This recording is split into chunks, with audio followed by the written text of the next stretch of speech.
120 പശുക്കൾ, ദിവസം 800 ലിറ്റർ പാൽ, ചാണകം ഉണക്കാൻ വരെ യന്ത്രം, നേട്ടം കൊയ്തു രാമചന്ദ്രൻ. ഇടുക്കിയിലെ ഉൾനാടൻ പ്രദേശമായ പട്ടയക്കുടിയിൽ വലിയൊരു തൊഴുത്തുണ്ട്. അതിൽ 120 പശുക്കളും. അധികം വികസനമെത്താത്ത മലയോര പ്രദേശമാണ്.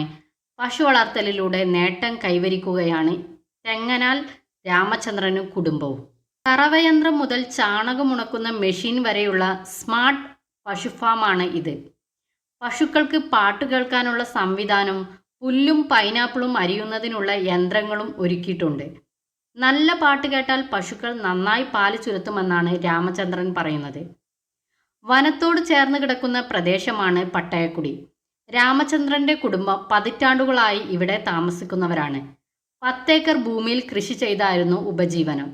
2-3 പശുക്കൾ മാത്രമായിരുന്നു ഉണ്ടായിരുന്നത്.